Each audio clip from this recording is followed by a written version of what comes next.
Bienvenidos. Pedro Castillo es mi invitado esta noche. Es candidato a la presidencia del país con la organización política Perú Libre.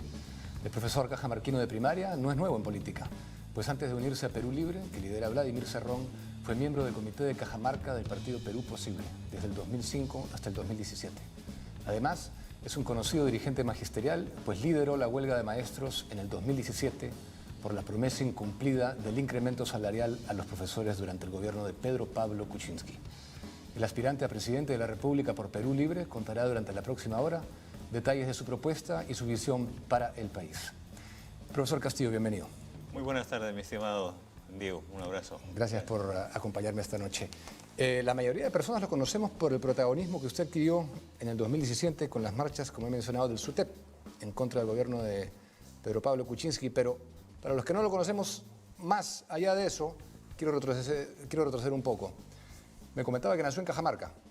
Sí, en la provincia de Chota, en el distrito más poblado que es Tacabamba, a un caserío a 2 horas y media en la comunidad de Puña. Correcto. Y ha sido rondero también. Lo sigo siendo. Es rondero. Sigo siendo, cumpliendo con mi deber, como lo dice la organización de donde procedo. ¿Cómo ha formado su visión del país ser rondero? Nosotros los ronderos no solamente hemos contribuido por una lucha contra el abigeato local y regional, sino con la pacificación del país.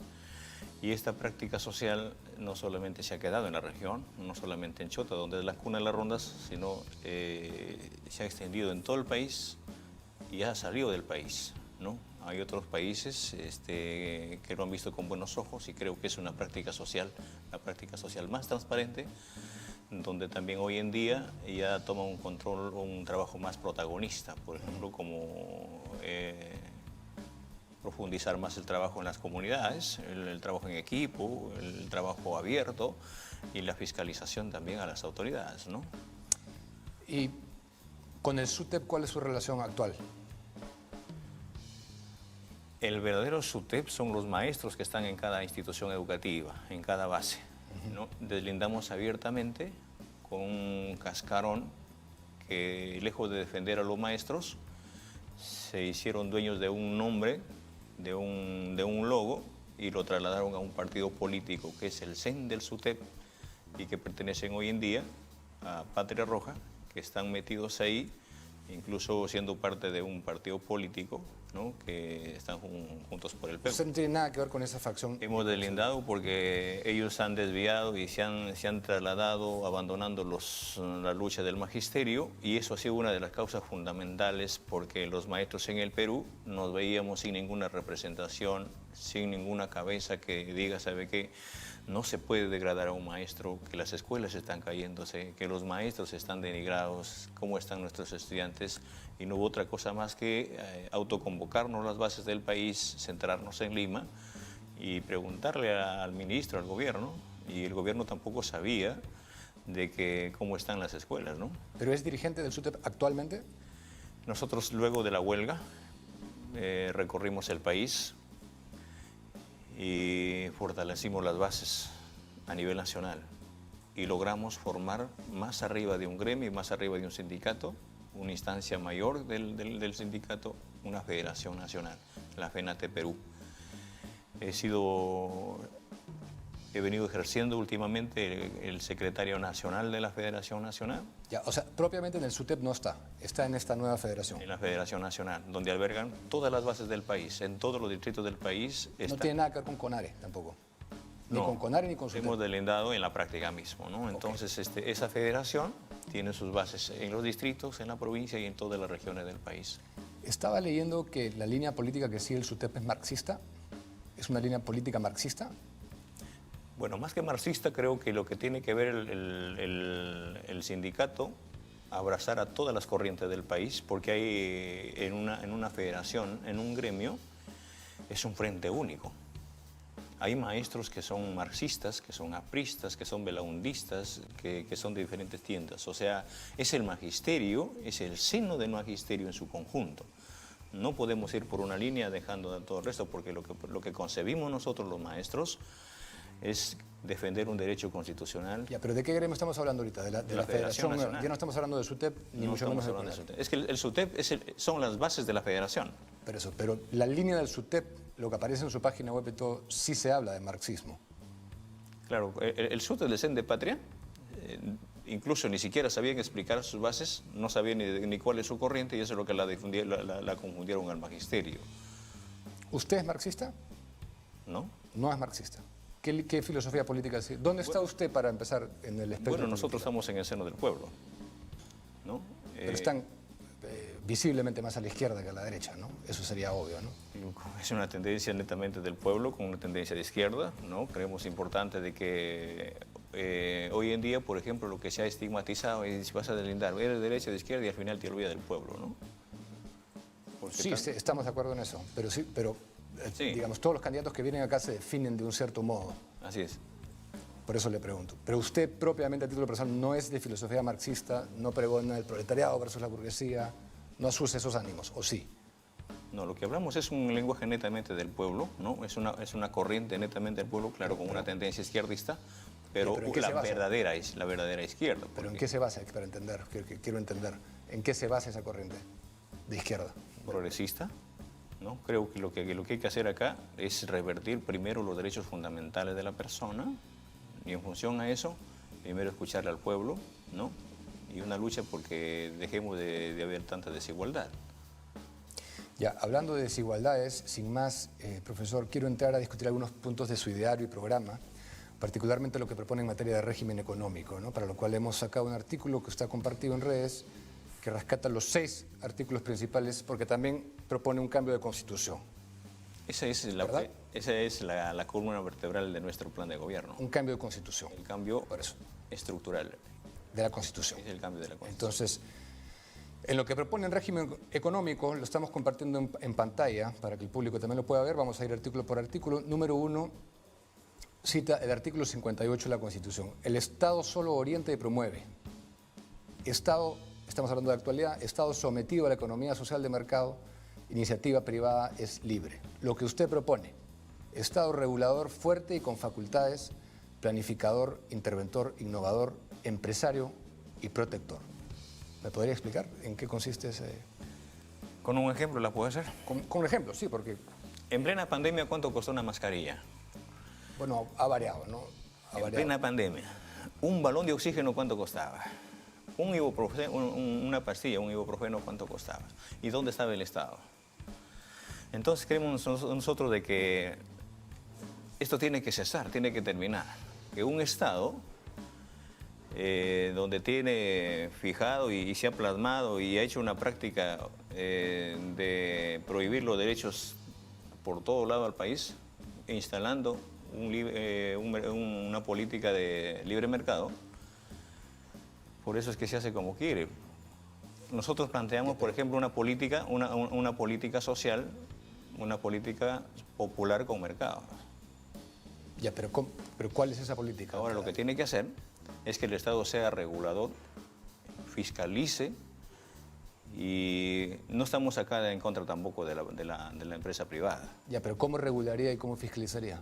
Tiene que haber un ente regulador, por ejemplo, llamándolo a las empresas. Por ejemplo, ¿a qué empresas? ¿A Incafarma? A todas. ¿A FASA? A todas las empresas. Las empresas que han venido a saquear no podemos darle un minuto más de tregua. Yo creo que, por ejemplo, pasa porque primero tiene que poner adelante la gran necesidad del país. Ya, pero la base esa no puede estar divorciada de la realidad del mercado tampoco. Porque si no, no hay ninguna base Pero para... tampoco pueden hacer todo lo que quieren con el mercado. Tiene que No haber estamos de acuerdo, pero por eso le pregunto... un ente regulador. ¿Y quién va a regularla? La tiene que regular el Estado. Eso es lo que estoy... Pero mi pregunta es cómo haría para regularla. Porque todos estamos de acuerdo con que no hay que lucrar con la salud del pueblo desmedidamente, pero el tema es cómo solucionamos esa inequidad que se genera por la economía social de mercado. Lo que tenemos que hacer es plantear y llamar a las fuerzas vivas del país, llamar a la empresa privada, poner de acuerdo, formar equipos de trabajo, plantear, convocar a todos los profesionales en este campo, ¿no? Y estructurar las líneas matrices, ¿no? Con la empresa privada en conjunto. Usted planea que el Estado sea un Estado empresario también. Claro, tiene que ser empresario. Mire, anteriormente decían, no, el Estado no puede ser empresario. ¿Por qué? Porque los que llegaban arriba, pues no llegaban para servir al pueblo, sino llegaban para servirse. Estaba mal orientado. ¿Por qué no puede ser un empresario el Estado? Porque ya se ha probado eso y con resultados desastrosos. No es nada nuevo. Justamente no se le ha dado la facultad al pueblo para que haga la fiscalización. O sea, en la época de Velasco no se hizo, según usted. No se cumplió todas las etapas. ¿No se cumplió qué? O sea, no se le dio todo el espacio. O sea, Bueno, del 68 al 75 tuvo un buen espacio, ¿no cree? Claro, pero no, en 5 años, perdón, en todo este periodo, para un país tan grande y tan diverso, yo creo que se necesita de haber fundado primero, sentado una base primero en el pueblo, porque también cuando el pueblo no está orientado, no está preparado, la ve como si fuese una cosa del otro mundo y también se revierte, ¿no? Bueno, pero al final los que están en las posiciones en esta aventura del Estado empresario, que ya se probó, no es el pueblo, pues no. Alguien va a tener que manejar, como siempre, y alguien va a tener que ser responsable. Y la gran cosa en contra que tiene esto, que ha fracasado una y otra vez en todo lugar donde se ha hecho, es que nadie tiene esa responsabilidad porque no son recursos de nadie. Se vuelve un efímero, un intangible. Entonces, ¿cómo se diferencia su propuesta de lo que ya se probó? Y está en curso en varios países de Latinoamérica en este momento. Lo que tiene que asumir es una gran responsabilidad. Primero, el que llega a este Estado, el que conduce el Estado, primero tiene que deponer toda actitud de ambición, ¿no? y de grupo o intereses personales y de grupo. Yo creo que cuando las autoridades sean elegidas por el pueblo, incluso los ministerios, tiene que ser con voz auténtica bajo un lineamiento real para servir al pueblo. Incluso se tiene que probar en la práctica con gente idónea, con gente que quiere al país. Si no estamos acá para servir al pueblo y estamos aprovechando un espacio, ¿de qué manera vamos a conducir un Estado si vamos a venir acá para saquear al país como lo han venido haciendo? Después dice usted, Estado atado de manos, solo autorizado por ley expresa, el Estado puede realizar subsidiariamente actividad empresarial, ¿no? La Constitución actual. Estado industrializador, propone usted, creador de empresa y competidor con el sector privado. Valor agregado y generador de oportunidades para el pueblo. Eso también ya se hizo. O sea, a lo que voy es que usted tiene acá 1, 2, 3, 4, 5, 6 propuestas que ya se hicieron anteriormente sin resultados positivos. Por eso le digo. Por eso, ¿cómo su no ha habido una respuesta positiva, porque por un lado... no había resultados. ¿Por qué no hubo resultados? Porque la población, en todo caso, no supo entender y no supo comprender que un Estado estaba para servir al pueblo. Y lo otro que... Pero alguien tiene que... O sea, las grandes posiciones de responsabilidad, en este caso gerenciales, así sean estatales, las tiene que asumir alguien. Las vamos a asumir. Bueno, el siguiente cuadro dice Estado no prohíbe el monopolio actualmente, ¿no? Usted propone Estado prohíbe los monopolios de manera taxativa. No hay lugar para la especulación económica, concertación de precios y aparcamientos. ¿Cómo lograría esto? Lo que le decía, el caso de las empresas de las farmacias, por ejemplo. Grandes monopolios que se han formado no solamente en salud, los monopolios en transporte. En otros espacios, ¿quién la controla? ¿Quién la regula? ¿Qué monopolios hay ahorita en este país? ¿Económicos? Sí, en general, monopolios de industrias generales. El monopolio de las empresas de transporte, por ejemplo. La línea aérea. Las líneas aéreas tienen un monopolio. ¿Qué línea aérea tiene un monopolio? ¿LATAM? ¿LATAM? ¿LATAM tiene un monopolio? Por supuesto. Ya, ¿quién más? En materia de salud. Los mercados, que hoy, por ejemplo, Saga Falabella, Metro, que hoy en día más, aparte de ello, el gobierno ha recibido en el marco de la reactivación económica. Pero Saga Falabella, ¿por qué tiene un monopolio? ¿Usted quién lo fuerza a comprar en Saga Falabella? Es un monopolio porque aglutina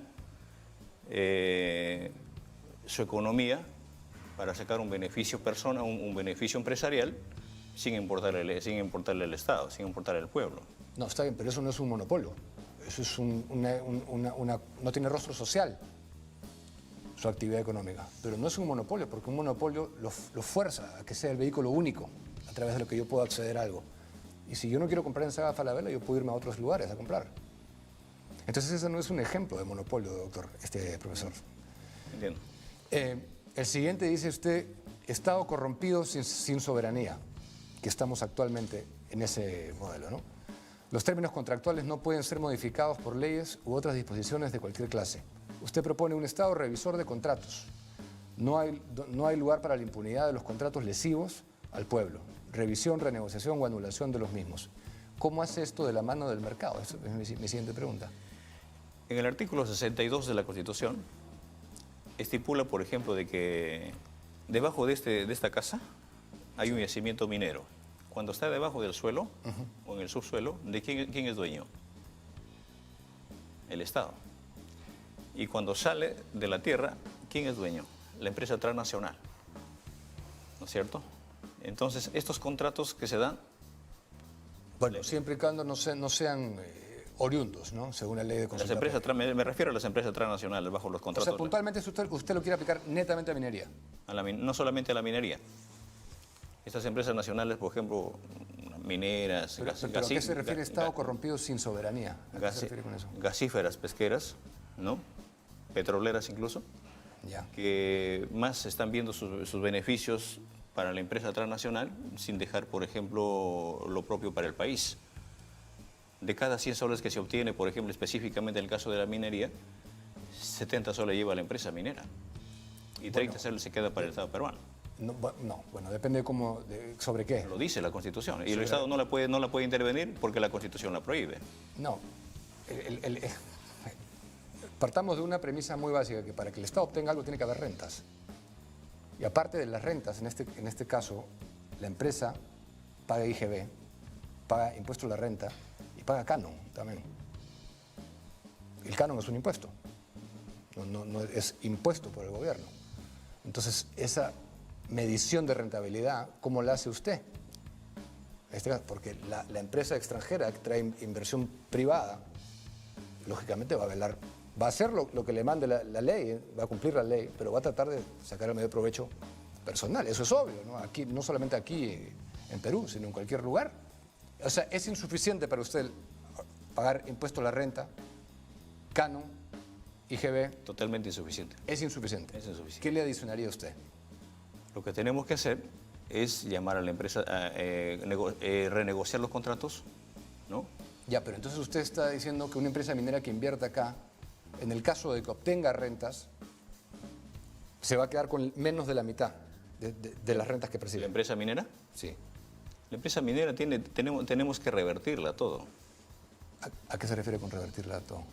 Por eso le decía, de cada 100 soles, los 70 soles que se lleva... ¿De cada 100 soles de qué? ¿De renta? ¿De utilidad? No, de cada 100 soles de invertido. De la utilidad. De cada 100 soles de la utilidad, la empresa paga el 30%. De cada 100 soles de la explotación minera que saca, de cada 100 soles de la riqueza que se saca de la minería. De la venta, dice usted. Claro, de la venta. Ya, pero eso no es utilidad, pues, profesor. Yo no puedo tributar sobre la venta. Yo solamente puedo tributar sobre la utilidad que me queda a mí. La venta es recaudación bruta. Sí, pero ¿quién se lo lleva? Se lo lleva el que puso el dinero, si esa es su renta, ese es el chiste. Hacer un negocio para... Pero están mal hechos los contratos, pues. Por eso, le vuelvo a preguntar, ¿qué propone usted para adicionalmente al 30% de impuesto a la renta, a canon, y me queda prácticamente la mitad, ya. Si tengo la suerte de tener renta, me quedo con la mitad. Usted propone que yo me quede con menos de la mitad. ¿Como empresario? ¿Perdón? ¿Usted como empresario? Sí, digamos, en este caso, que yo fuera el que invierte. Ya. Le pido, profesor, tengo que hacer una pausa comercial, que me responda gracias. después de la pausa. Una breve pausa y regresamos con el profesor Castillo.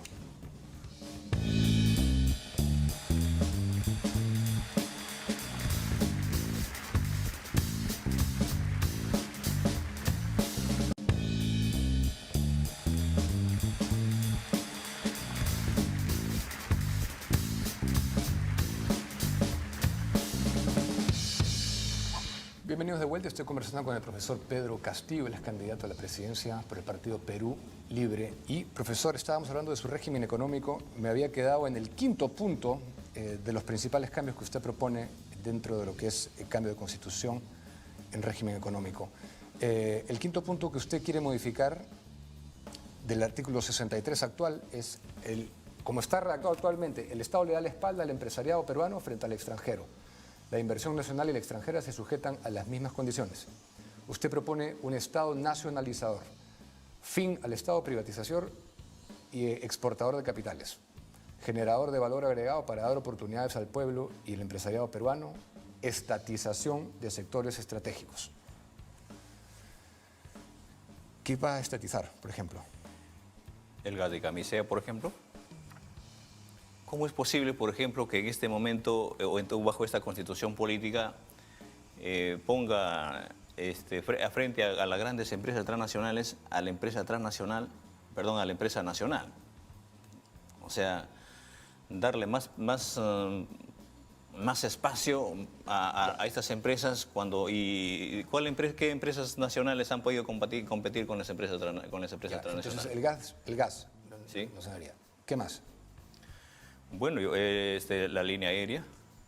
¿Usted quiere crear una línea aérea Bandera, por supuesto, ¿no? Creemos importante de que el Perú no puede ser una isla, y con eso creemos importante atender las necesidades más urgentes a través de una línea aérea nacional, ¿no? Pero esa línea aérea nacional tendría que entrar a competir. Claro, por supuesto, creo que haremos el llamado a las empresas nacionales, ¿no? Y que lo asuma también, pero en su mayoría el mismo Estado, ¿no? O sea, ¿aceptaría que fuera parte de esa asociación un privado? Una empresa nacional, ¿por qué no? No, me refiero, si usted genera, por decir, Aeroperú, por llamarle Aeroperú, ¿sería 100% estatal o cabería algún privado en eso? Porque las líneas aéreas de Singapur, por ejemplo, que son las banderas de Singapur, el Estado es dueño del 51% y 49% es de un holding privado, que la hace competitiva, la hace tener responsabilidad con rentabilidad. ¿Cómo lo plantearía hacer usted? ¿Por qué no? Se trata de los propios peruanos. Si los empresarios peruanos, la empresa nacional, privada, está en la oportunidad y puede asumirla, ¿por qué no podemos asumir ese modelo de Singapur? Pero entonces, ¿cuál sería la estatización? En parte, ¿no? Porque creemos importante, creemos que en comparación en este momento, por ejemplo, la privatización a 100%, veamos, se tiene que evaluar, se tiene que dar oportunidad a la empresa privada, si da resultados, o en todo caso ahí se genera problemas más adelante, lo tiene que intervenir el mismo Estado. Después, por último, dice usted, Constitución le quita al Perú soberanía, firmado de acuerdo a las recomendaciones del Consenso de Washington, digitados desde el Fondo Monetario Internacional, Banco Mundial, élites norteamericanas. Usted propone una nueva Constitución con soberanía que con el superávit de las renegociaciones peruanice la economía del país, Estado sin deuda externa. Esto particularmente yo no lo entiendo. ¿Me lo podría explicar? Renegociaciones, el superávit y el Estado sin deuda externa. No lo entiendo. ¿Me lo puede explicar? Yo creo que la deuda externa que tiene el país es menor a la deuda... el Estado peruano, su deuda externa que tiene es mucho menor que la deuda interna. Me dejo explicar. El Estado, lejos de preocuparse por pagar la deuda externa, más le debe a los trabajadores. Ah, ya. Usted dice, pero no monetariamente, sino moralmente. Económicamente.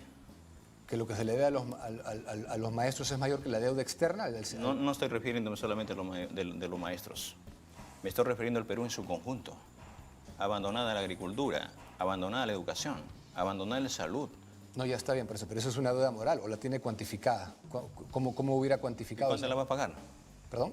¿Cuándo la va a pagar el Estado? Bueno, se puede empezar de algún modo. Han pasado siglos. Está bien, pero ¿cómo calcula usted esa deuda? Es una deuda efímera, abstracta.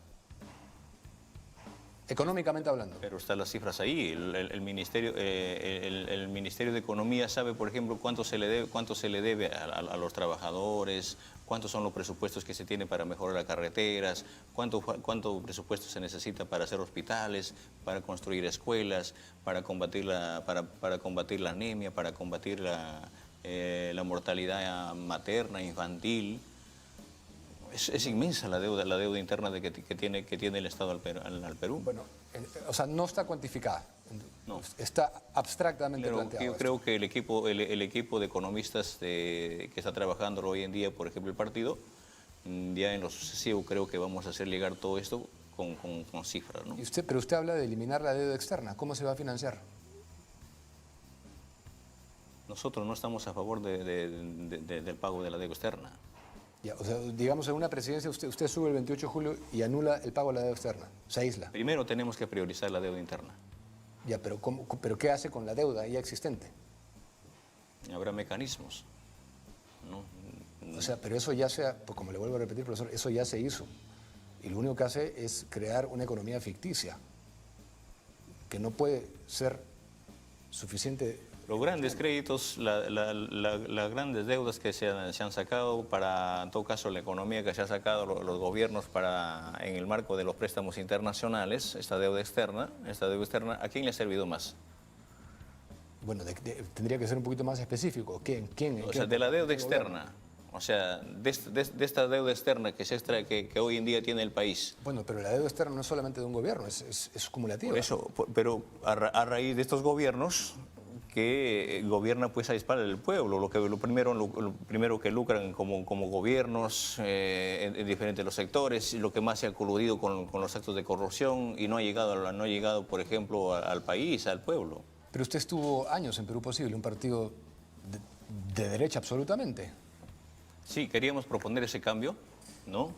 Y lo que pasa que como en todo partido, creo que ha pasado siendo parte también de esta crisis política también en el Perú, ¿no? Pero eso pasa cuando los grupos, en todo caso los que lideran los partidos, los comandos nacionales, los que están centralizados en Lima, no escuchan a sus bases. ¿Cuál es su modelo de país a emular? Generalmente todos los líderes tienen un norte a seguir, ¿no? Deberíamos seguir la línea de tal país, este país. ¿Cuál es el suyo? Yo creo que el Perú es eminentemente inteligente, es eminentemente rico no solamente en sus recursos naturales, sino tiene un recurso humano inmensamente es un potencial.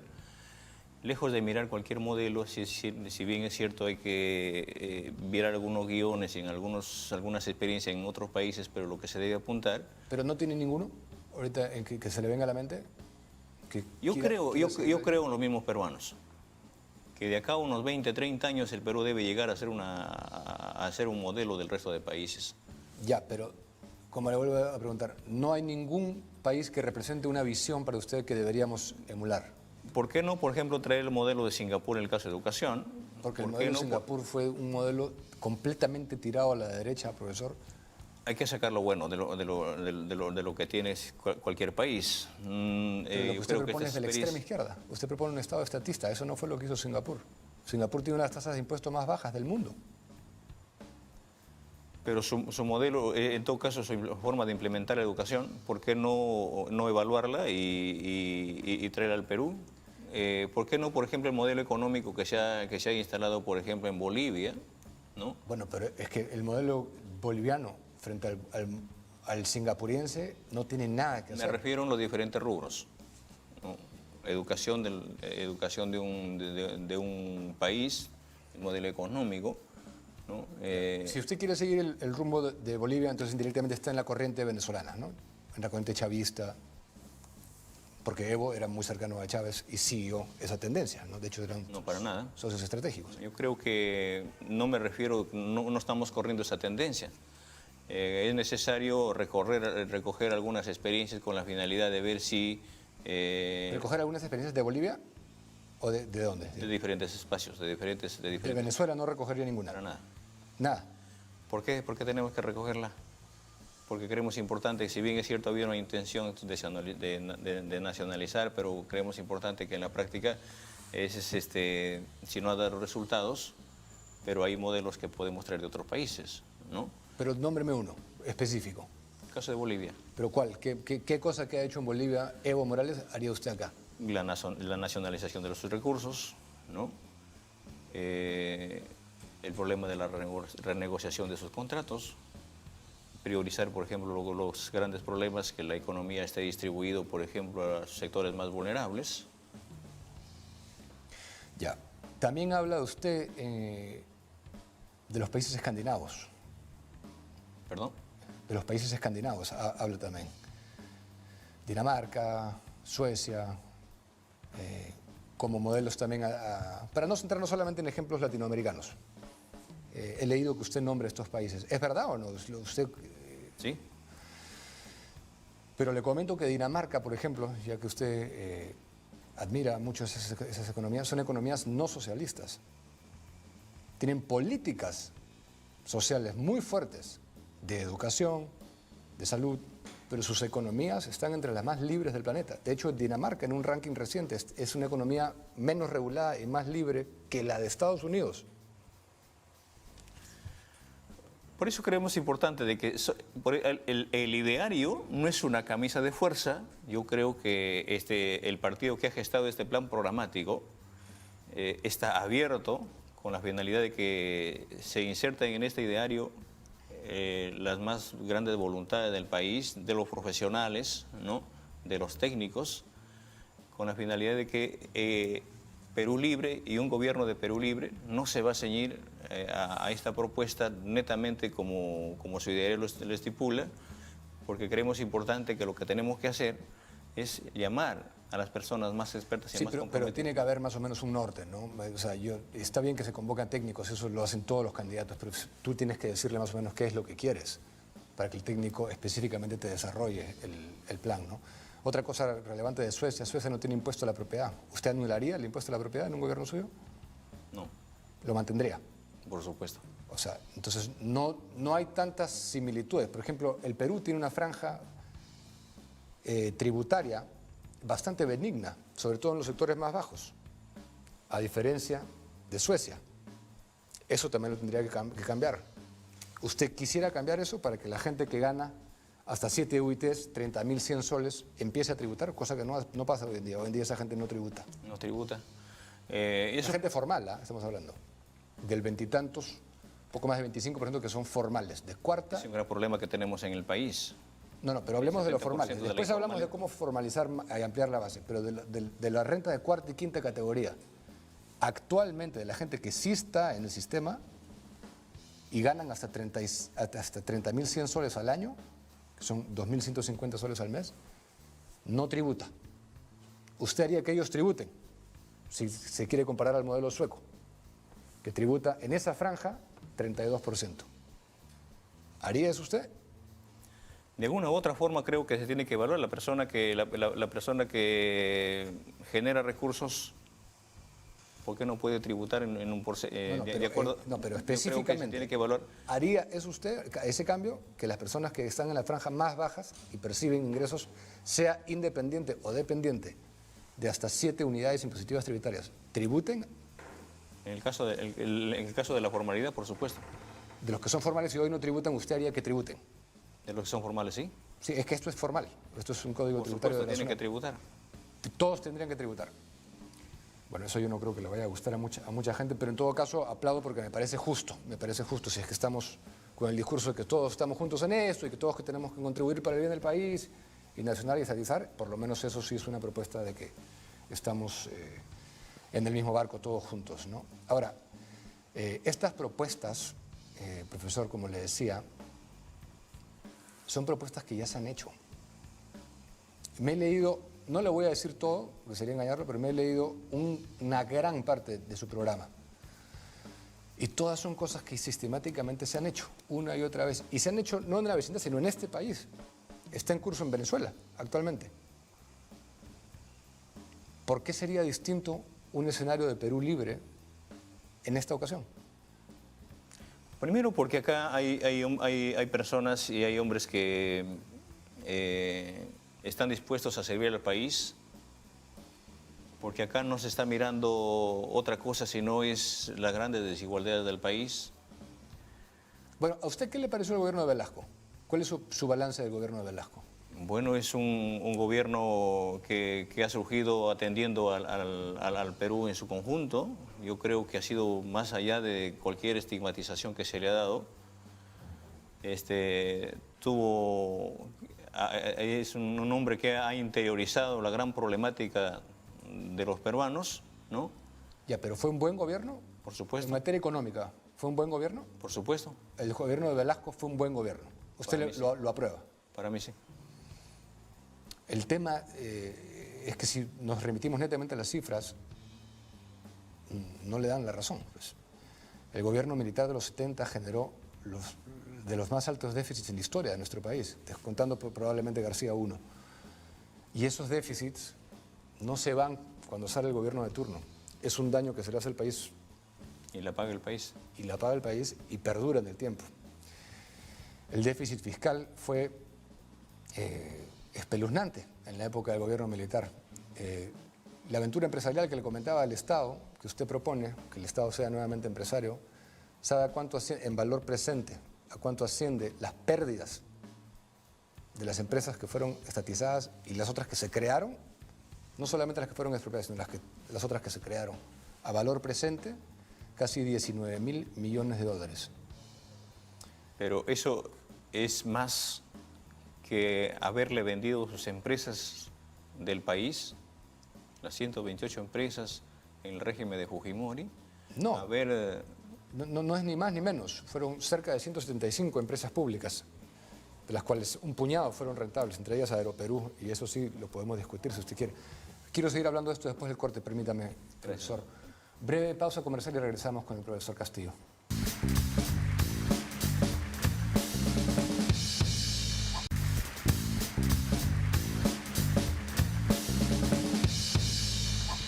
Bienvenidos al programa nuevamente. Estoy hablando con el profesor Pedro Castillo, candidato a la presidencia por Perú Libre. Profesor, estábamos hablando de algunas de sus propuestas, moviéndonos un poco a otras, ya hemos hablado de economía. Una que sí me gusta y que quiero que me la explique es la de elevar el gasto de educación. Usted quiere llevar esa cifra del 3.8% del PBI, que estamos actualmente al 6% del PBI, ¿verdad? No estamos al 6%. No, estamos en 3.8% en el 2020, pero la quiere llevar al 6%. No la queremos llevar al 6%, la queremos llevar al 10%. ¿Usted quiere pasar del 3.8% del PBI al 10% del PBI? Al 10% del PBI. Yo conozco cómo están las escuelas. Yo sé cómo están los niños, empezando por Puña, donde yo trabajo. Yo vengo de una comunidad donde los niños en su domicilio no tienen luz eléctrica, donde no tienen agua, donde son desnutridos. ¿Cómo es posible que en un país donde haya más de 900.000 internos, gente que delinque, el Estado les garantice desayuno, almuerzo y cena, y nuestros niños no tengan desayuno, no tengan almuerzo? Si es que lo tienen embolsados y enlatados, prefiriéndole, por ejemplo, a las grandes empresas, lejos de comer lo que sus propias comunidades, lo que su tierra produce. Yo he recorrido, mi estimado Diego, he recorrido el país. Si usted recorre el país y ve las escuelas cómo están, o sea, el problema de la educación no pasa solamente por juzgar a los maestros. No, yo estoy de acuerdo con... Le comento porque eso hace el Estado ahora, el gobierno hace. Entonces, a la educación, más allá de una situación de ver a los maestros, a la crisis educativa, creo que es una tarea compartida, ¿no? Donde tenemos que sumarnos usted, nosotros, los maestros, la escuela, la comunidad, las autoridades, ¿no? Usted es profesor de quinto y sexto de primaria, ¿no? Rotamos en la escuela, somos 3 profesores en una escuela que hay alumnos de primero hasta sexto grado. El año pasado conducí los de quinto y sexto grado. Este año me toca conducir los alumnos de primer y segundo grado. Entonces rotamos, hacemos un trabajo interno, cómo manejamos dentro de la institución educativa. Y algo práctico, Diego. El año pasado, cuando yo conducía, yo te expliqué de los alumnos que no tenían acceso, sí, claro, a un celular, por ejemplo. No sé si te comentaba. Bueno, pero eso ya sería más un análisis más... Para que tenga conocimiento, por ejemplo, de los niños, de 20 niños que tengo. Hay escuelas que no tienen techo, no están terminadas. Olvidémonos de celulares, eso viene después. En lo básico no está terminado. No, yo me he sentido bastante indignado que de cada 20 niños, yo por ejemplo tengo 20 alumnos en quinto y sexto grado, 17 alumnos no tienen celular. 2 alumnos, un celular básico, y que no es de ellos, es de la familia.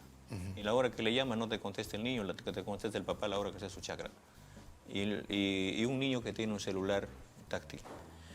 Pero si queremos nosotros llegar, no tenías que subir al cerro para encontrar una señal. Ahora, yo estoy de acuerdo con que eso tiene que cambiar y tiene que cambiar pronto y radicalmente. Pero poniéndolo en contexto, nada más le digo que el presupuesto del 2020 de la República fue de 177.000 millones de soles. Si lo llevamos a 10%, quiere decir que más de la mitad del presupuesto sería gastado en educación, del presupuesto total, no viéndolo como cifra del PBI. No estamos hablando de elevar al 10% bajo esta Constitución. No, pero bajo esta o bajo otra, las cifras son las cifras. No, pero lo primero que tenemos que hacer es recuperar la economía del país. Lo primero que tenemos que hacer es un gesto práctico de austeridad.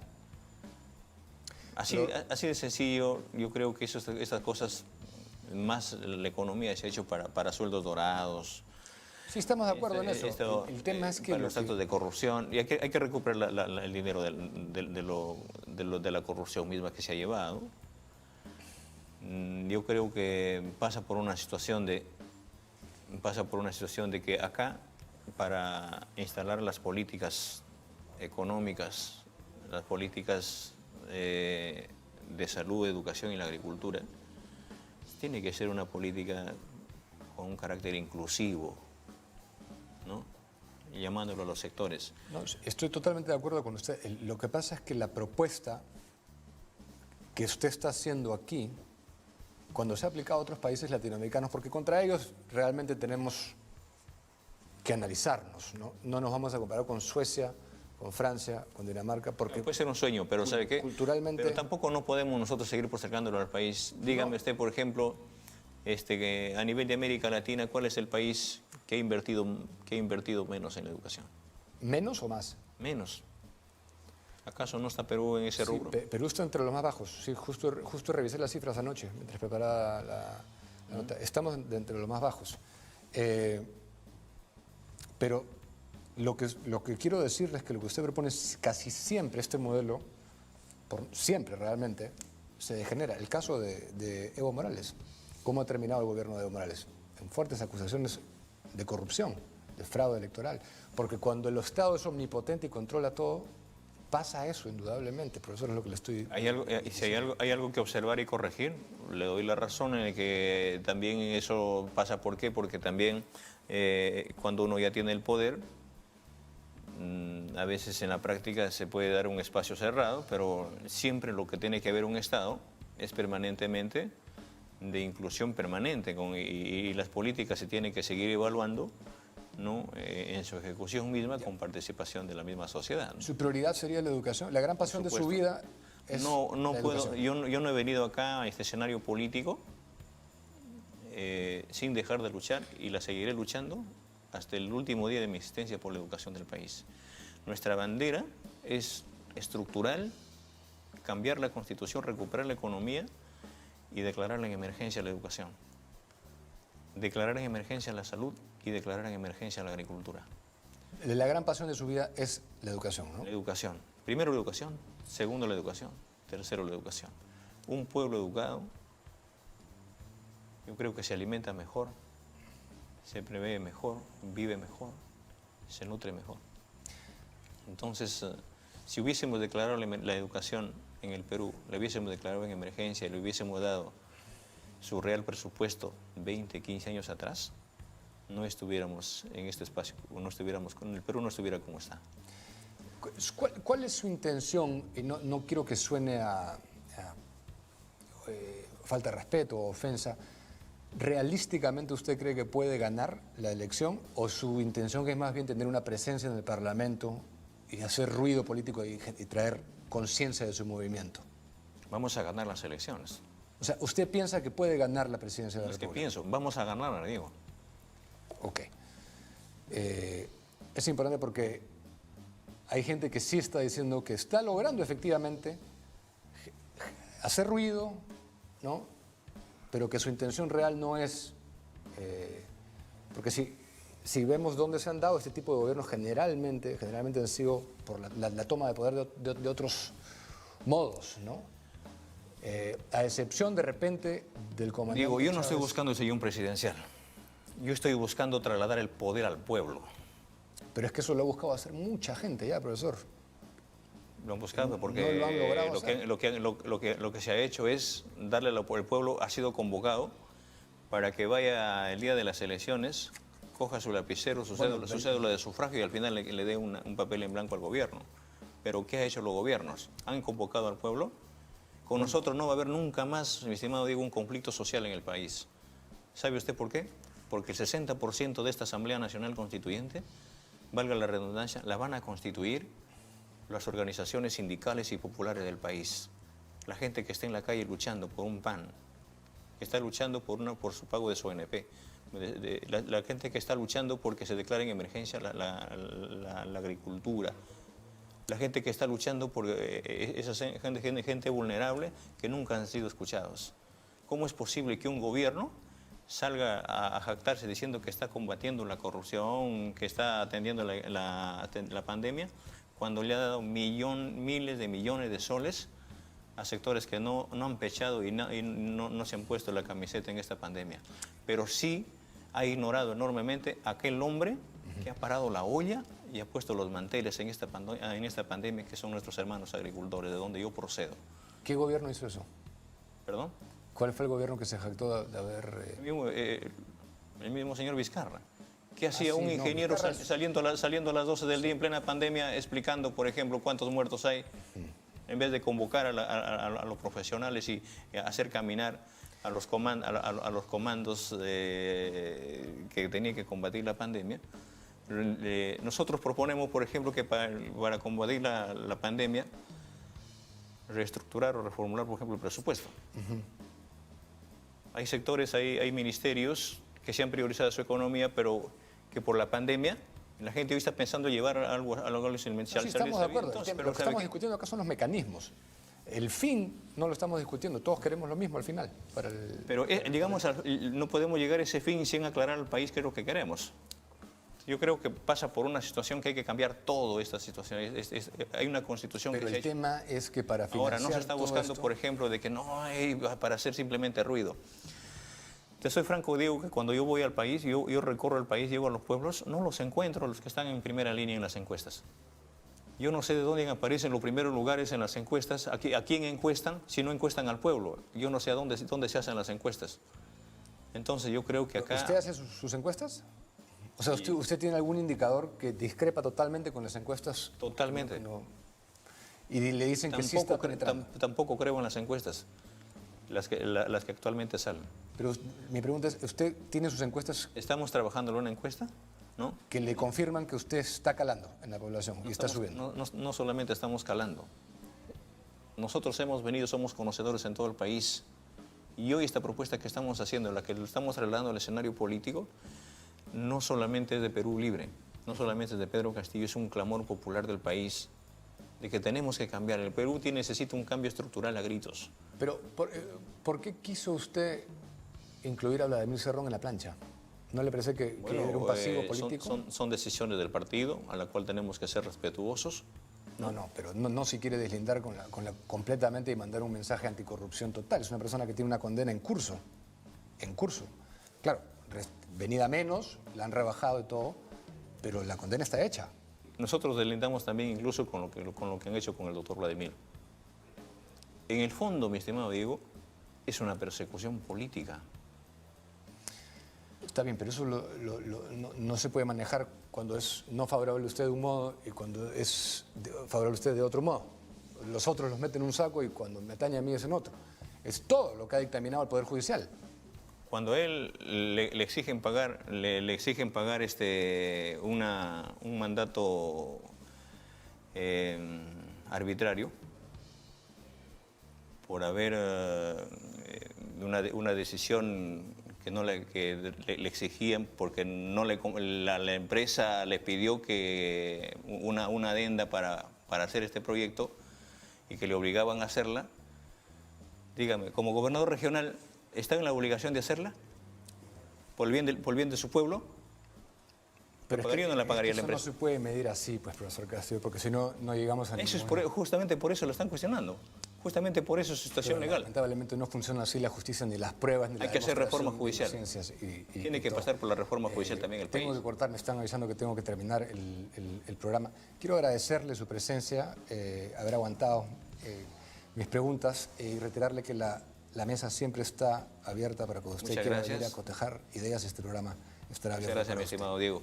Saludar a usted y a su amable audiencia. Y Por el bien del país. Muchas gracias. Muchas gracias por su amable sintonía. Conmigo será hasta el próximo jueves, siempre en una nueva edición especial. Buenas noches.